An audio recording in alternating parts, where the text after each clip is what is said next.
Plusieurs lignes de la parole mènent à une seule ligne, celle de la vérité éternelle.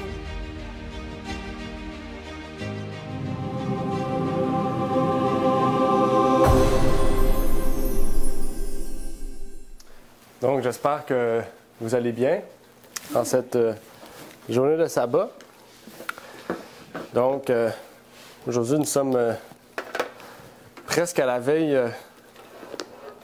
de l'Halloween, la grande fête que les hommes aiment bien, surtout les enfants, parce qu'ils mangent beaucoup de sucre à cette journée-là, puis les parents acceptent. Mais on va en parler la semaine prochaine. Donc, c'est plus à l'introduction. Aujourd'hui, on va parler du 144 000, mais la semaine prochaine, on va parler davantage de l'Halloween aussi, voir ce que la Bible nous dit à ce sujet-là et surtout avec l'esprit qu'il y a derrière cette fête. Donc, on pourra parler de cela la semaine prochaine plus en détail. Et je voulais aussi vous dire que dans les prochaines semaines, on va voir des sujets quand même assez importants, intéressants, qui vont susciter aussi beaucoup de questionnements, du moins je l'espère, et qui va amener aussi beaucoup de points historiques aussi en lien avec ce que nous allons donc traverser les temps qui sont à venir, aussi les temps prophétiques. Mais aujourd'hui, on va se concentrer sur seulement les 144 000, en particulier la tribu d'Éphraïm et Manassé. Donc, c'est la partie 1. J'ai décidé de les mettre ensemble pour plusieurs raisons. Donc, la dernière fois, on avait vu Nephtali, Gad et Nephtali. Je pense que c'est ça, Dan et Nephtali. Oui, Dan et Nephtali. Dan et Nephtali, c'était deux frères. On aurait pu voir la même chose, voir partie 1 et partie 2. Finalement, avec le contenu que j'avais, j'ai pu les séparer. Un pour Dan, un pour Nephtali. Mais pour Éphraïm et Manassé, il faut savoir que c'est les deux fils de Joseph. OK? C'est les deux fils de Joseph. Donc, il y a un lien spécial. Déjà, ce ne sont pas des tribus. En tant que tels, ce n'étaient pas des tribus à la base. Ce n'est pas les fils de Jacob, c'est les fils de Joseph. Donc, c'est les petits-fils de Jacob. Puis, en les laissant ensemble, c'est aussi pour montrer aussi qu'ils sont différents aussi de toutes les autres tribus. Okay? Aussi, Éphraïm, c'est la deuxième tribu qui n'est pas parmi la liste des 144 000. Si vous avez bien lu cette liste, et Manassé, lui, l'est. Donc, pourquoi? C'est ce qu'on va voir aujourd'hui et dans la prochaine fois, donc dans les prochaines semaines qu'on aura étudié ce sujet. On va voir aussi la raison de cette image-là, pourquoi Jacob fait un X avec ses bras, ou plutôt la bénédiction et échange. On va en parler ça aujourd'hui, un peu de la semaine prochaine aussi, les prochaines fois aussi. Donc, il y a deux photos que j'ai mis ici. Une photo plus dans le style israélite, puis une photo plus dans le style égyptien. Hein, parce que les fils de Jacob, Joseph, c'était des Égyptiens. Hein, moitié égyptien, moitié israélite. Éphraïm et Manassé sont liés déjà par le sang, par le fait qu'ils sont frères de sang. Mais nous allons voir aussi particulièrement leur état. Il y a beaucoup de choses à voir en lien avec Éphraïm. La Bible nous parle beaucoup d'Éphraïm, très peu de Manassé. Mais Éphraïm, c'est une tribu qui revient très souvent dans toute la Bible. La semaine passée, la dernière fois, nous avons vu Dan et Nephtali. Puis je vous avais dit que je vous mettrais la liste des choses qu'on avait vues. Un résumé du caractère de chacun, ce que je n'avais pas fait. Puis je suis revenu aujourd'hui avec cette petite liste que j'ai faite pour vous. Donc, Judas est parti d'envieux à honnête et fidèle. Ruben est parti de sournois et instable à vigoureux. Gad est parti d'égoïste à persévérant. Aser est parti de flatteur à humble. Dan, lui, est resté médisant. C'est pour ça qu'il est en rouge, c'est parce qu'il ne fait pas partie. Nephtali est parti de timide, lui, à courageux. Aujourd'hui, à cette liste, il va se rajouter Éphraïm et Manassé.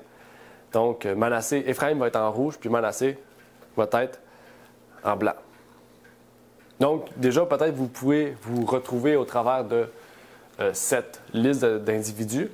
Peut-être aussi qu'ils vont, au fur et à mesure, les termes vont changer, hein, les caractéristiques vont changer dans le sens les termes, parce qu'il ne peut pas retrouver deux caractéristiques parmi deux tribus. Il ne pourrait pas avoir deux égoïstes dans ce sens-là. Chacun vraiment a une caractéristique distincte l'une de l'autre, avec un caractère distinct qui révèle qu'il y a vraiment 12 caractères dans les 144 000, 12 caractères différents. Et donc, c'est pour ça, pour l'instant, d'après ce qu'on a construit, c'est ce qu'on a vu. Mais même moi, tu sais, j'étudie en même temps que je construis. Hein, fait que, en même temps, ben, les termes vont peut-être changer, on va s'ajuster et tout, là, inquiétez-vous pas. Mais pour l'instant, c'est ce qu'on peut retrouver parmi ces caractères-là. Et Apocalypse 7, verset 6, c'était notre texte du jour. Et là, ça l'a changé un peu, puisque Manassé ne fait pas partie du même passage que les autres. Et ça nous dit, de la tribu d'Azer, 12 000, de la tribu de Nephtali, 12 000, de la tribu de Manassé, 12 000. Donc, Aser et Nephtali, on les a vus, mais Manassé, non. Et Éphraïm, eh bien, vous pourrez chercher longtemps. Et avant de débuter, j'aimerais pouvoir donc prier avec vous pour introduire donc la suite de ce sujet du scellement des 144 000. Notre Père est aux cieux, j'aimerais te remercier pour ce moment que tu nous permets d'avoir d'étudier ce sujet du scellement des 144 000. Un sujet qu'on étudie depuis un certain temps, Seigneur. Des fois, une fois par mois, des fois, une fois aux 2 mois, une fois aux 3 mois.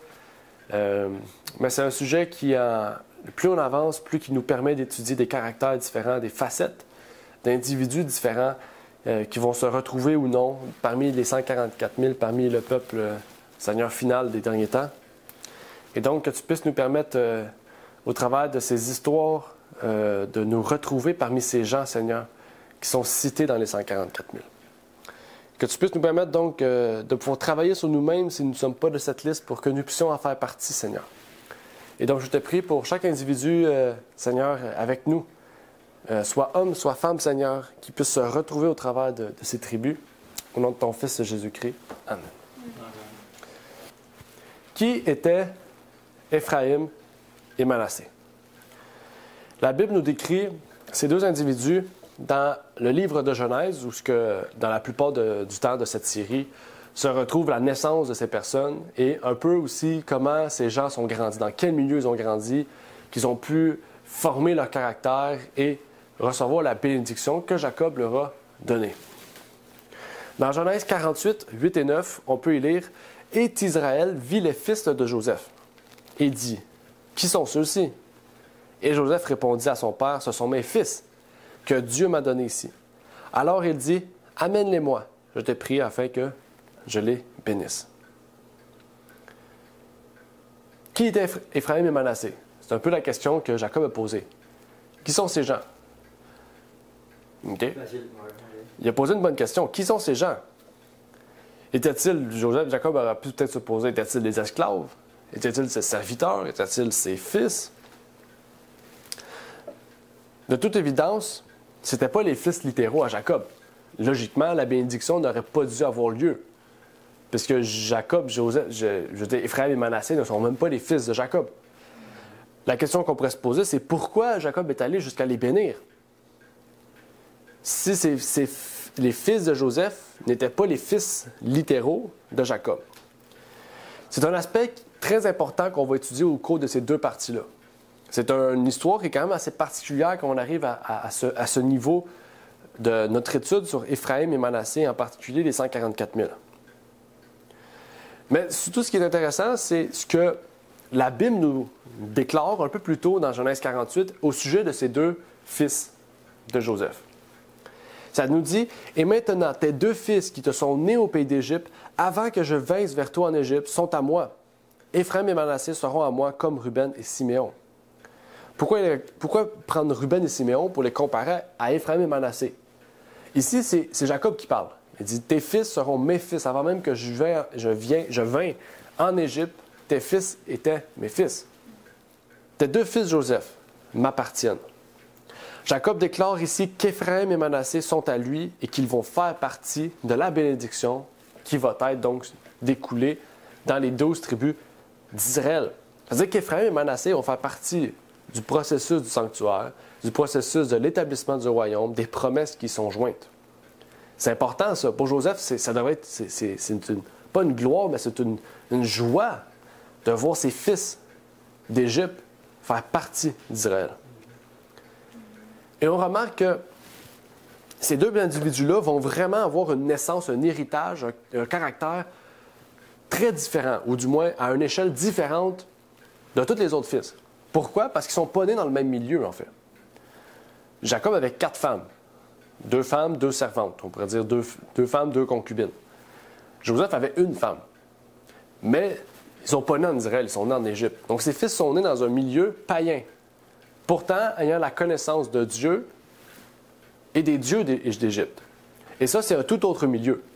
On peut retrouver un peu cette famille dans les familles d'aujourd'hui, où on voit peut-être un père qui s'est converti puis une mère qui ne l'est pas, ou inverse. Un milieu où il y a un mix entre le christianisme et le paganisme, ou qui peut créer des problèmes dans la famille. Il y a une étude importante qu'on doit en ressortir, une leçon importante. On nous dit ici, « Il voulut que les 2 fils de Joseph fussent intégrés en bonne et due forme au nombre des fils d'Israël. Aussi, lors de sa dernière visite à son père, Joseph amena avec lui ses 2 fils, Éphraïm et Manassé. Par leur mère, ces 2 jeunes gens se rattachaient à la plus haute classe de la sacrificature égyptienne. Il faut savoir que Joseph n'a pas marié aussi n'importe qui. Ce n'est pas simplement qu'une Égyptienne. Il a épousé la fille d'un des prêtres égyptiens, ce qui en fait que ses fils auraient pu appartenir à la plus haute classe d'Égypte, à savoir la sacrificature. Donc, les fils de Joseph avaient le choix entre la sacrificature d'Égypte ou la bénédiction de Jacob.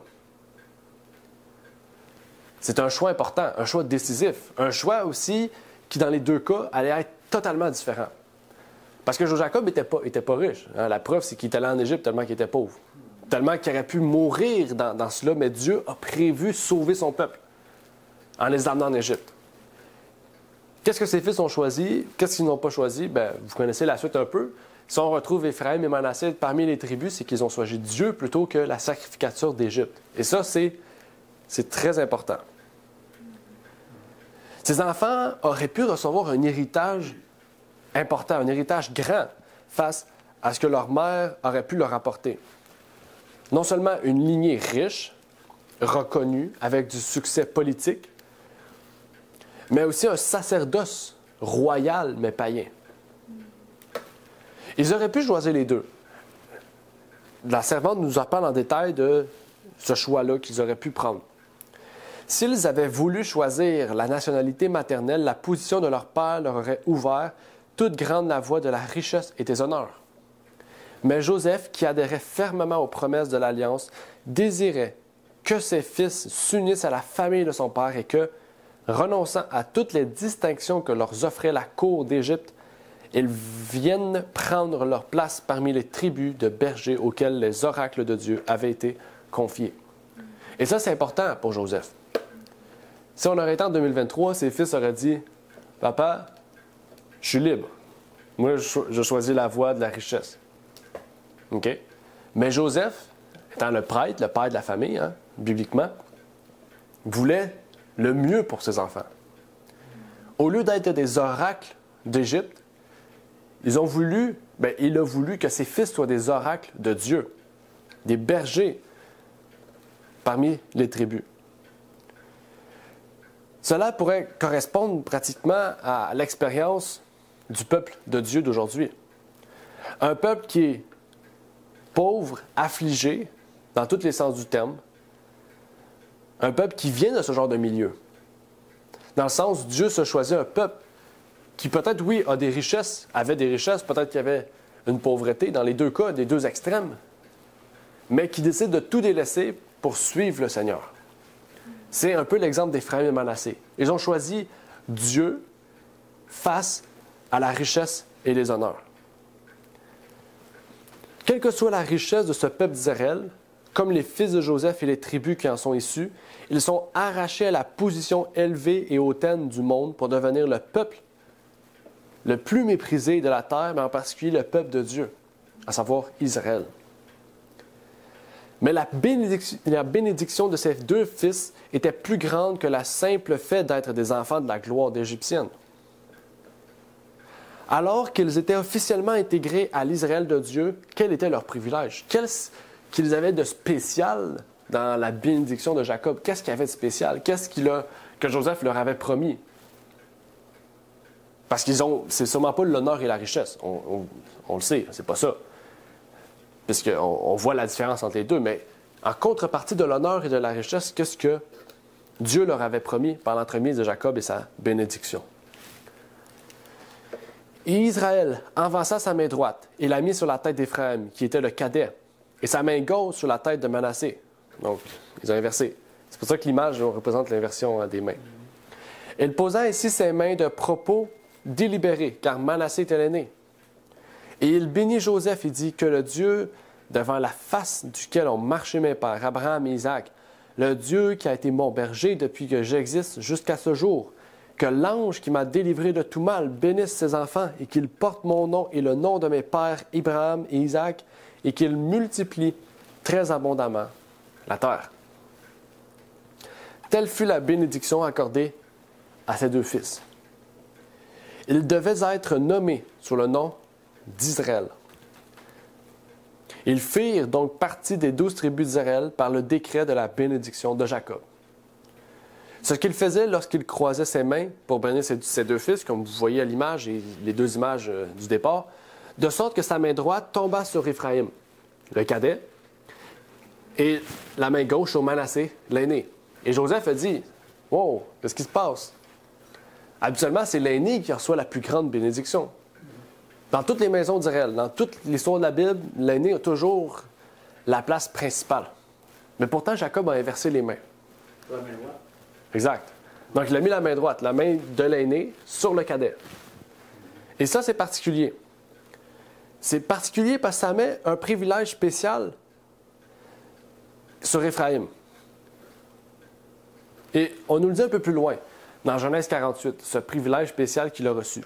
Ça nous dit, « Et Joseph dit à son père, « Pas ainsi, mon père, car celui-ci est l'aîné, mets ta main droite sur sa tête. » Mais son père refusa et dit, « Je le sais, mon fils, je le sais. Lui aussi deviendra un peuple, lui aussi sera grand. Toutefois, son frère, le cadet, sera plus grand que lui, et sa postérité sera une multitude de nations. » C'est la raison pour laquelle il a mis sa main sur le cadet. Éphraïm sera plus grand que Manassé. Et Moïse a répété ces choses. On a vu ça au travers aussi de ce qu'on a étudié. Dans Deutéronome, Moïse a répété les promesses que ses fils ont reçues. Dans Deutéronome 33, verset 17, il nous dit, « Il, Joseph, a la beauté du premier-né de ses taureaux, et ses cornes sont les cornes d'un buffle, avec elles il heurtera tous les peuples, ensemble jusqu'au bout de la terre. Ce sont les myriades d'Éphraïm, ce sont les milliers de Manassé. » Qui était le plus grand? Qu'est-ce que Moïse a dit? Éphraïm, ça dit des myriades. Hein? C'est ça que ça dit. Mais ça dit des milliers pour Éphraïm. Manassé. Pour Manassé, désolé. Je vais encore me mélanger avec les noms. Éphraïm avait, si on suit la logique, il avait 10 000 hommes et plus. Tandis que Manassé en avait quelques milliers. OK? Ce qui en fait un nombre assez différent. Hein? C'est pas juste le double. Ça peut être le triple, peut-être 5 fois plus. Éphraïm avait peut-être 5 fois plus que Manassé en termes de nombre d'hommes. Et c'était la promesse que Jacob avait partagée. Derrière cela, cette promesse physique ou cette bénédiction physique, littérale qui s'est passée à leur temps, est-ce qu'il y a une prééminence spirituelle, un partage spirituel particulier qu'on veut nous divulguer à nous aujourd'hui? Le secret de la réussite ne se trouve ni dans la connaissance, ni dans notre position, ni dans notre nombre, ni dans les talents qui nous ont été confiés, ni dans la volonté de l'homme. Sentant notre inefficacité, nous devons contempler le Christ et par lui qui est la force de toute force, la pensée de toute pensée. Le volontaire et l'obéissant remportera victoire sur victoire. Rappelez-vous, c'est Éphraïm qui a reçu la bénédiction de l'aîné, malgré qu'il soit le cadet. Et pourtant, c'est lui qui ne se retrouve pas parmi les 144 000, si vous vous rappelez bien. Et par ce texte-là, on voit que, pas parce que Éphraïm a reçu une plus grande bénédiction, que ça veut dire qu'automatiquement, il va être meilleur ou mieux ou plus proche de Dieu que Manassé.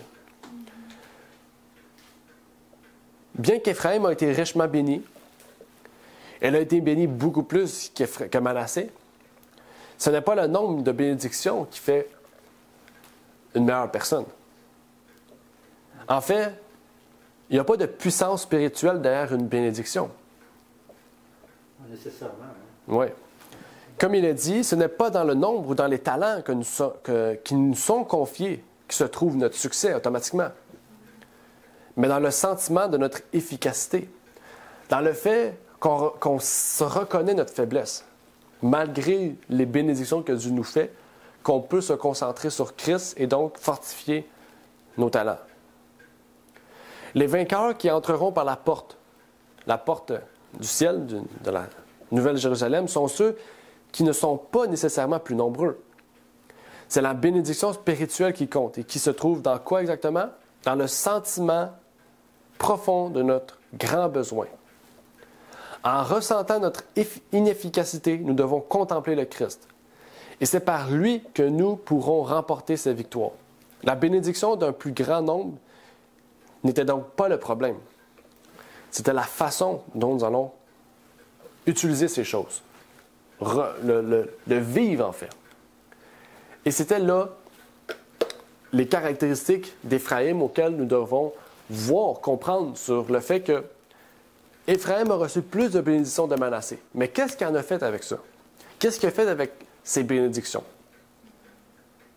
Est-ce qu'il s'en est enorgueilli ou il s'en est mis d'une façon humble pour être grandi par Christ?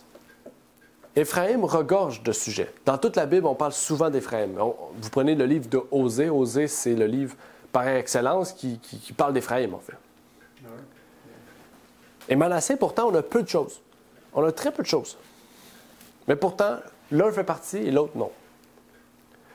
Par exemple, dans Juge 7, versets 24 et 25, on nous décrit une histoire intéressante qu'on va étudier pendant un certain temps, en lien avec l'histoire de Gédéon. Gédéon a fait appel à plusieurs personnes, dont une tribu en particulier, que je nommerai pas le nom, puisque vous le savez déjà, qu'on va voir maintenant. Dans Juge 7, versets 24 et 25, on peut y lire « Alors Gédéon envoya des messagers dans toute la montagne d'Éphraïm, disant « Descendez à la rencontre des Madianites et emparez-vous du passage des eaux jusqu'à Beth-Bara et du Jourdain. » Des hommes d'Éphraïm s'assemblèrent donc se saisir des eaux jusqu'à Beth-Bara et du Jourdain. Et ils prirent 2 des chefs des Madianites, Oreb et Zéeb, et ils tuèrent Oreb au rocher d'Oreb, et tuèrent Zéeb au pressoir de Zéeb. Bon, c'est pas compliqué, ils ont mis le nom de la personne au lieu. Puis ils poursuivirent les Madianites et apportèrent les têtes d'Oreb et de Zéeb à Gédéon de l'autre côté du Jourdain. Ici, il n'y a rien, il n'y a pas de problème ici. Qu'est-ce qu'on retrouve ici? C'est que Gédéon avait 300 hommes. Rappelez-vous, on a étudié l'histoire de Gédéon récemment, en fait cette année, au début de l'année. Gédéon, rappelez-vous, il avait amené, je pense, 10 000 hommes. Finalement, il s'est retrouvé avec 300 hommes. Les hommes les plus vaillants.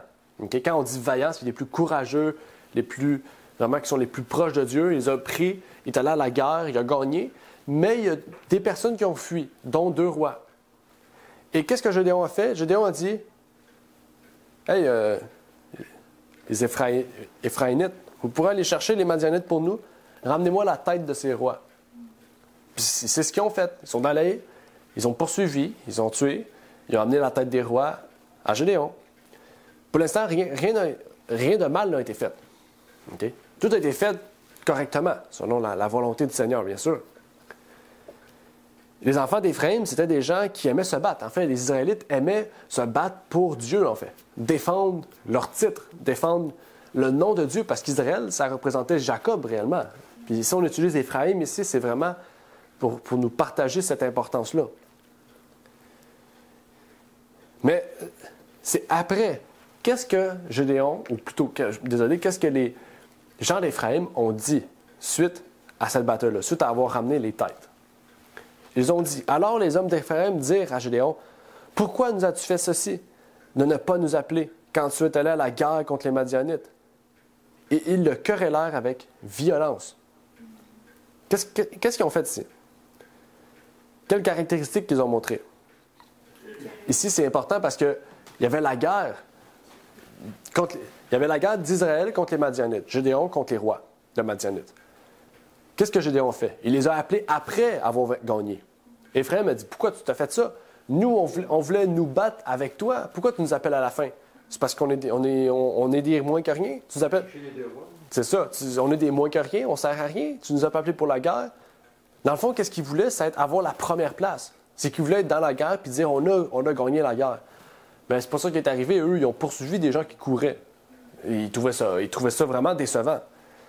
On voit ici un peu le désir d'orgueil, d'être à la première place.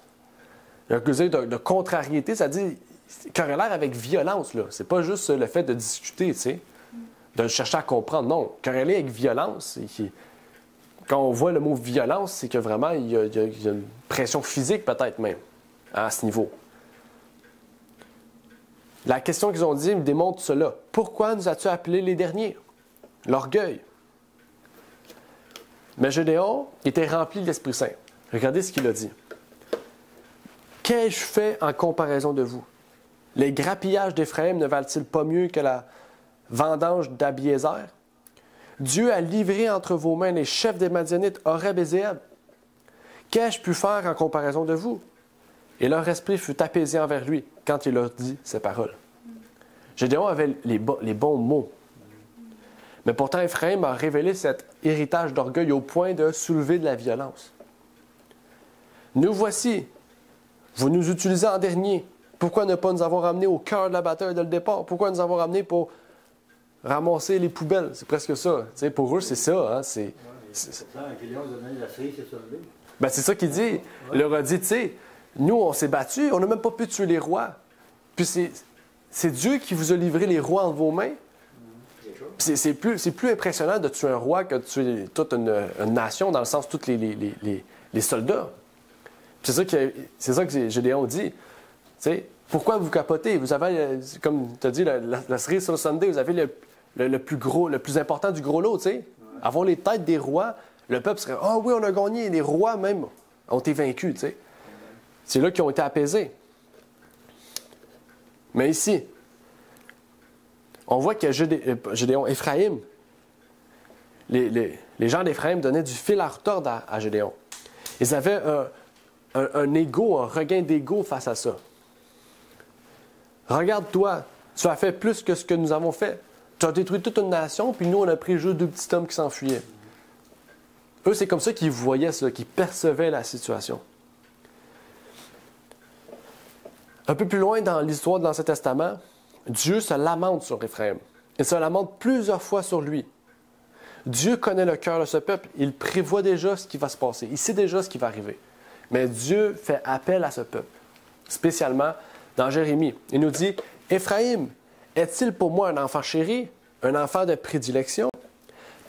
Car dès que je parle de lui, son souvenir se renouvelle toujours en moi. C'est pourquoi mes entrailles sont émues à cause de lui. J'aurai certainement pitié de lui, dit l'Éternel. » On peut voir aussi le pressentiment qui est exprimé ici au sujet d'Éphraïm. On voit que Dieu a une relation spéciale avec Éphraïm. Tu sais, il nous dit, à chaque fois que je vais vers toi et que je te parle, tu te rappelles de moi. Il dit, vous êtes comme des précieux enfants pour moi. Est-il vraiment mon enfant chéri, mon enfant agréable, mon enfant de prédilection? J'ai déjà parlé de lui, je me souviens encore de lui. Mes entrailles sont troublées à cause de lui, parce qu'à chaque fois que je lui parle, il se retourne vers ce que son cœur désire. Dans Ésaïe 11:13, regardez ce que Éphraïm fait face aux appels de Dieu. « Alors la jalousie d'Éphraïm disparaîtra, et les oppresseurs seront retranchés de Juda. Éphraïm ne sera plus jaloux de Juda, et Juda n'opprimera plus Éphraïm. » On voit que l'orgueil est la source. Si on regarde toutes les tribus, la plupart sont orgueilleuses. Mais on ne pourrait pas donner toute la même caractéristique, parce que chacun se révèle leur orgueil différemment. Et l'orgueil qui est révélé derrière le caractère d'Éphraïm, c'est la jalousie. Hein? Éphraïm était jaloux parce qu'il n'a pas pu faire la guerre, mais qu'il a pris seulement les restes de ce qui a été fait. Et ça, c'est causé principalement par l'orgueil. C'est parce qu'il veut être en premier plan. Et à cause qu'il veut être en premier plan et qu'il ne s'est pas retrouvé en premier plan, bien, il est jaloux de ce que Gédéon et son armée ont fait. Il y avait derrière cela aussi l'envie. OK? On n'a pas de l'envie, le désir de quelque chose. Non, l'envie, c'est être envieux. C'est un désir quasiment acharné, un désir vraiment de méchanceté envers un individu. Et c'est une déclaration du problème d'Éphraïm. Il y a cette nature envieuse en lui, un héritage qu'il a gagné de sorte qu'il, s'il n'était pas dans la position la plus élevée, OK? S'il ne serait pas la star du moment, eh bien, pour lui, c'est une grosse blessure. L'amour de Jésus ne peut jamais être reçu et répandu dans le cœur tant que les sentiments d'envie, la haine, la jalousie, les mauvaises suppositions n'ont pas été éliminés. C'est la raison pour laquelle Éphraïm n'a pas écouté les appels de Dieu. L'amour que Dieu voulait leur partager et que Dieu voulait qu'Éphraïm développe ne pouvait être fait tant aussi longtemps que l'envie était dans leur cœur, la jalousie était dans leur cœur. Mais l'envie, la jalousie ne s'arrête pas là. Elle entraîne d'autres aspects qui vont toujours plus loin. Ça peut amener des sentiments de haine. Ça peut amener des jalousies, des mauvaises suppositions. L'Écriture d'Ésaïe, qu'on vient de lire, dit que l'envie disparaîtra d'Éphraïm. Mais est-ce qu'elle a réellement disparu, puisqu'on ne la retrouve même pas parmi les 144 000? En fait, il faut savoir que Ésaïe avait reçu cela de Dieu, tout comme Dieu l'avait donné à Jérémie. Dieu avait un plan pour Éphraïm. Il a dit ces choses-là pas parce qu'il est menteur, il a dit ces choses-là parce que c'est ce qu'il désirait faire chez Éphraïm. Mais comment Éphraïm a développé ce sentiment-là d'envie? Est-ce qu'il a carrément arrêté pour développer le caractère que Dieu voulait chez eux, ou il a persévéré dans cette envie, dans cet orgueil, dans cette jalousie? En fait, on va voir qu'Éphraïm est tombé dans une spirale descendante, une spirale qui les a menés au gouffre, en fait, suprême. Au point même que Osée, le dernier prophète à leur parler, n'a pas pu rien faire face à eux. Comme vous savez, dans l'histoire, les premiers rois d'Israël formaient une nation. Les 12 tribus d'Israël étaient unies sous le nom du royaume d'Israël. Puis Dieu a suscité des rois à cause du peuple. Le peuple désirait des rois, c'est ce qu'on a vu par l'entremise de Samuel. Il a choisi Saül. Puis Samuel est allé par la suite choisir David. Puis après, il y a eu Salomon. Mais parmi les fils de Salomon, il y en avait plusieurs qui convoitaient ce poste, ainsi que d'autres personnes de son armée aussi, des rois de son armée aussi, qui convoitaient le poste de royauté. Et à cause de cela, et surtout en particulier à cause du péché de Salomon, de tout ce qu'il a fait de sa vie, malgré qu'il soit repenti à la fin, le royaume a été divisé en deux parties. 10 tribus d'Israël se sont séparées et ont continué au nord, étant le royaume d'Israël. Tandis que Benjamin et Juda sont restés à Jérusalem. C'est eux qui contrôlaient le royaume, la partie, le temple de Jérusalem, et se sont appelés le royaume de Juda. Roboam prit le contrôle de Jérusalem, et le roi qui prit le contrôle des tribus du nord fut Jéroboam. Mais ce qui est intéressant, de quelle tribu était Jéroboam, d'après vous? 1 Roi 11, verset 26 nous dit « Jéroboam, fils de Nébat, Éphratien de Tséréda, serviteur de Salomon, dont la mère, femme veuve, s'appelait Tsirua, se révolta aussi contre le roi. » Jéroboam était donc de la tribu d'Éphraïm. Vous avez déjà une idée de ce qui va arriver, ou du moins du caractère qu'il avait développé. L'histoire se poursuit donc jusqu'à l'éclatement du royaume, qui va prendre donc toute son ampleur quelques années après donc, la séparation de ces royaumes, et au fur et à mesure de la construction aussi de cette séparation. Dans 1 Roi 12, 16 à 19, regardez ce que l'histoire nous dit. Donc, on va lire plusieurs textes qui vont nous parler de cette histoire-là, en particulier, surtout, relever le caractère de Jéroboam.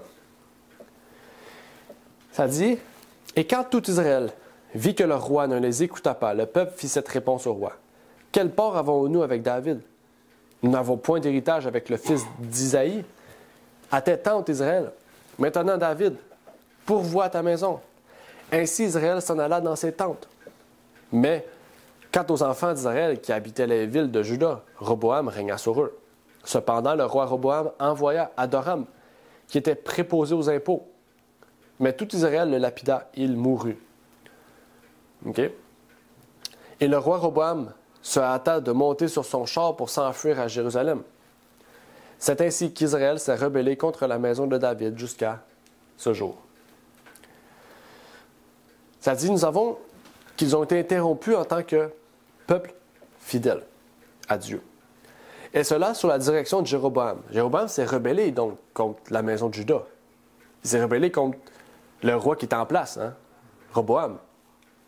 L'histoire continue ici au verset 20 et 21 qui nous dit « Aussitôt que tout Israël eut appris que Jéroboam était de retour, ils l'envoyèrent appeler dans l'assemblée et l'établirent roi sur tout Israël.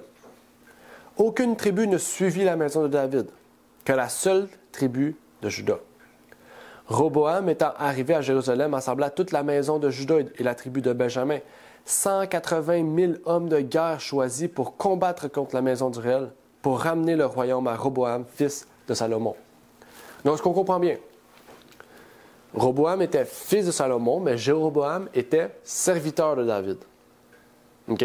Donc, je ne sais pas si Roboam était peut-être une personne âgée qui était à la garde du service du roi de David. Je ne me rappelle plus vraiment de l'histoire. Mais du moins, ce qu'on voit, Jéroboam convoitait un siège qui ne lui appartenait pas. Vous comprenez? C'est Roboam qui était le roi. OK?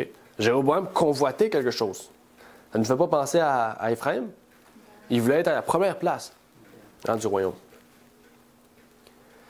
Il voulait se battre pour reprendre le royaume de Salomon. Et Dieu lui avait dit, ne fais pas cela. Parce que, qu'est-ce qui arrive maintenant? Ça vient de moi.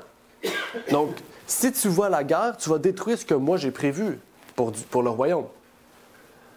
On ne saura pas l'issue. Parce que Jéroboam n'a pas écouté les paroles de Dieu et de ses prophètes de l'époque. Jéroboam a continué ce qu'il avait prévu dans son cœur, et c'est ce qui nous est révélé ici, dans le verset 26 et 27, en nous disant « Et Jéroboam dit en son cœur, le royaume pourrait bien maintenant retourner à la maison de David. Si ce peuple monte pour faire des sacrifices dans la maison de l'Éternel à Jérusalem, le cœur de ce peuple se tournera vers son seigneur, Roboam, roi de Juda. Ils me tueront et ils retourneront à Roboam, roi de Juda. » Qu'est-ce qu'a fait Jéroboam? Pour les empêcher de retourner à Jérusalem, il a créé une ville et il a instauré une autre forme de culte pour qu'on se tourne plutôt vers le fait que lui a instauré un culte, puis qu'on n'aille pas à Jérusalem. Pourquoi? Parce que Jérusalem était contrôlé par Roboam. Puis les gens, s'ils iraient à Jérusalem, ils diraient, bien, Roboam, c'est le vrai roi. Donc, c'est quand même machiavélique qu'est-ce qu'il a fait là. Il a créé une ville pour que les gens aillent là, puis qu'ils disent, voilà Jéroboam, notre roi. Il est très intéressant de noter qu'Éphraïm, parce que Jéroboam était un enfant de cette tribu, était le chef de file de cette activité, qui consistait à détourner les autres du Dieu d'Israël vers les dieux de l'Égypte. C'est étrange pareil, mais Éphraïm, c'était un Égyptien. Donc, ils avaient l'esprit d'idolâtrie même en eux.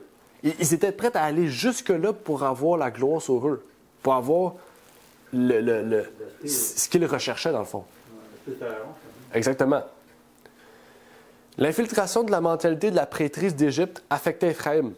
Et Jéroboam, en tant que roi d'Israël, est allé chercher jusqu'à cela, en fait, pratiquement la prêtrise égyptienne, pratiquement. La jalousie et l'envie d'Éphraïm n'ont donc pas été calmées, comme Dieu l'avait dit. Ils ont continué à aller à l'encontre des appels de Dieu à leur égard tout au long de leur vie. Ils sont allés même à l'extrême, en retournant, je ne l'ai pas mis, en retournant à l'adoration des dieux de l'Égypte. C'était le reproche d'Osée sur Éphraïm, l'idolâtrie. Jéroboam avait un tel désir d'empêcher les 10 tribus de se rendre à Jérusalem qu'il ne s'aperçut pas de la faiblesse fondamentale de ses agissements. Il ne vit pas le grand danger auquel ils exposaient les Israélites en plaçant devant eux un symbole idolâtre de la divinité, symbole si familier à leurs ancêtres pendant les siècles que dura leur servitude en Égypte. C'est grave. Éphraïm a décidé, juste pour être à la première place, de retourner au sacerdoce égyptien. L'endroit où ils étaient sortis, là, c'est ça qu'il faut comprendre. Là. Pourquoi, en fait, il a pensé à ça?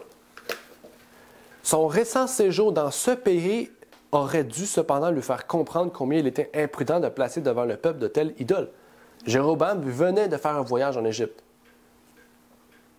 Mais son intention, arrêter d'empêcher les tribus du Nord de se rendre à la ville sainte, l'amenant à prendre ces mesures.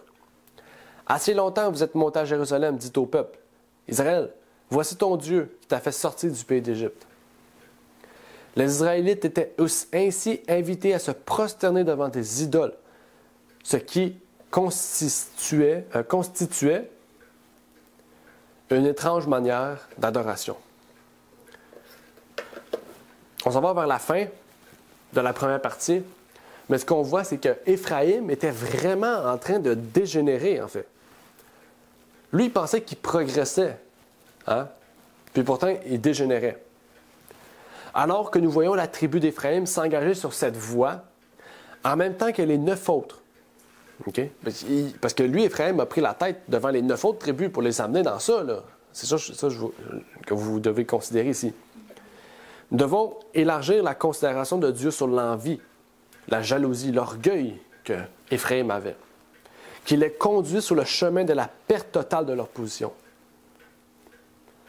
Que dit l'Écriture au sujet de la nature envieuse d'Éphraïm qui a causé leur perte? Ce sera la première question qu'on va répondre dans la prochaine partie. Donc la dernière partie, la deuxième et la dernière partie que nous allons voir la prochaine fois.